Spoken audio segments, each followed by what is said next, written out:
Hi everyone, I am Prerak, and this is my first video in the series where I teach you how you can generate your own NFT collection.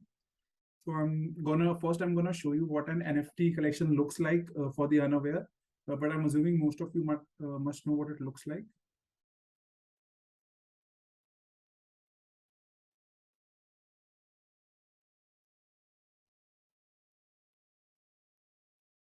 So currently I'm on JPG Store, which is one of the most popular Cardano NFT marketplaces, and I'm on this project called Voyage and Bajuski Portraits. So this is an airdrop which happened for all the holders of Voyage NFT. Voyage NFT is an NFT which I personally run. I'm part of the team of the NFT. I'll show you what an NFT looks like. If you look at it, you'll see that a lot of these NFTs look alike, and they have a lot of layers to them. So they are separate images, but when combined together, they make a new NFT. For example, in this particular NFT, I'll tell you what components it has. So for example, first it has a background. After the background, you can see that it has a body. You can see something happening over the eyebrows. You have something like that as well, and then you have something like a hand at the very top of all these images. So you see that the body is superimposing the background, and then the eyebrows are superimposing both the body and the background. So NFT collections like these are generated in layers. And if you want to generate your own NFT collection, you need to have first you need to generate these different layers, which can then be combined using a Python program. I'm going to teach you how you can do that. So if you look at the properties of this NFT, you see that it has a background, it has an armor, it has eyes, it has hands, right? So let's say if we had eyes, if we put eyes after the body, it wouldn't make much sense because that white colored eye would be behind the body. So this is something that we consciously need to be aware of. So let's go to our text editor and start coding it up.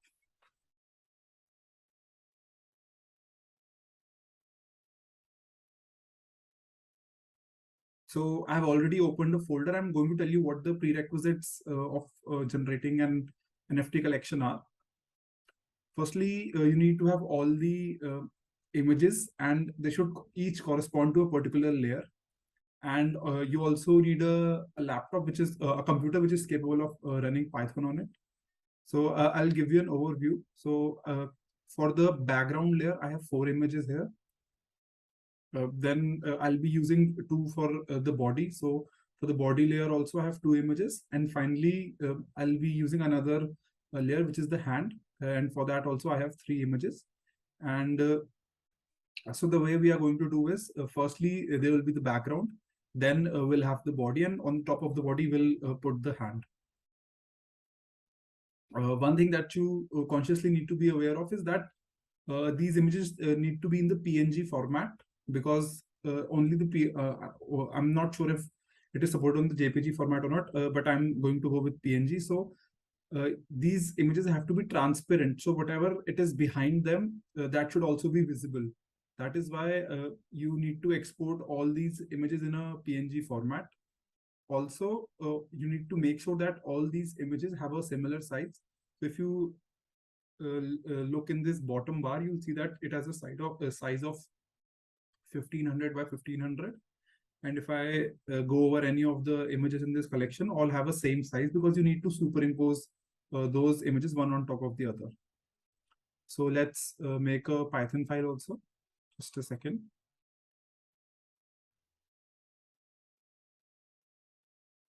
Right. So let's make a Python file, main.py.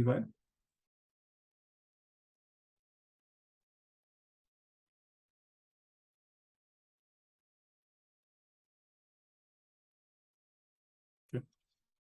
Uh, Firstly, what we'll do is, I'll tell you what libraries we'll be using. We'll be using 2 libraries for this. First one is the OS library, and then the second one is something called Pillow. It is a fork of the the PIL image library for Python. I'm going to show you how you can install that. If you already do not have Pillow installed, you can use pip install Pillow in the terminal. So it says that the requirement is already satisfied for me. So I can just move ahead. First, I'll import both the libraries. From the Pillow, we need to import image. So that is exactly what I'm going to do. So since this is just the setup part of this video, this is going to be in a separate, this is going to be a series. So in the first part, I'm just going to set up everything. We'll be needing a function which converts all your JPG files to the PNG files. So for example, I have some images which are JPG.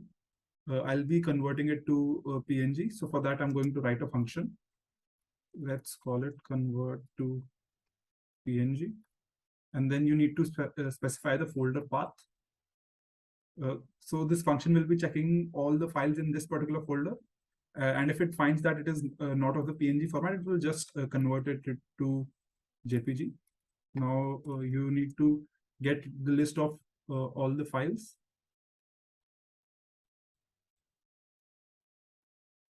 So it's, yeah, okay, so for file in. This is a function which gives you an array of all the files inside a particular folder.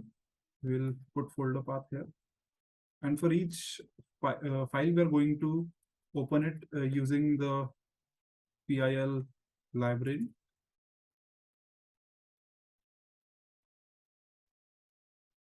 And then folder path, this is the file name.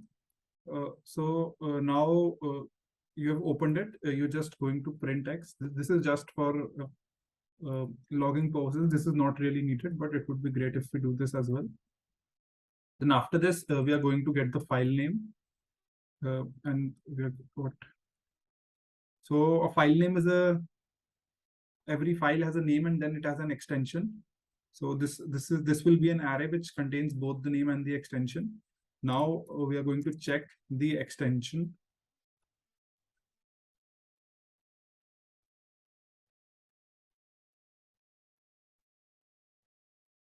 If it is a PNG file, so all right. So if you are checking if it is not a PNG file, then you have to follow a series of steps which converts it into a PNG. First, just for information purposes, we'll print not PNG, and then we can print the file name. And then after this, we're going to open a new file, il.image. Open. And then we are going to save it in the PNG format. So in this particular statement, we are choosing the first element of the array because that is the one which contains the name of the file. And then we save it in the PNG format. And then finally, we are going to remove the whichever extension. So in this case, the JPEG extension.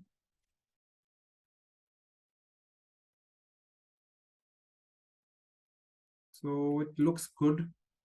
I think we can just test it out. So I'm going to give it the name of my folder. And we'll try running it once.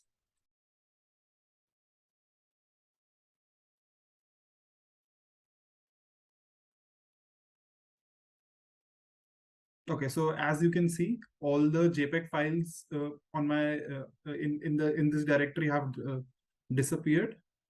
And if you look at the logs, you can see that it correctly identified that these background images were of the JPEG format. So it converted them into a PNG file and then saved it inside this directory. So our initial setup is done. We have the library installed. We have all our files. And in the next video, I'm going to show you how we can start generating images. Thank you so much for watching this video. Please check my NFT project. We are minting on the 5th of July 2022. I'll put all the links on the description. Also, please check Bajuski Studios. He's the great artist behind all this art. Thank you so much.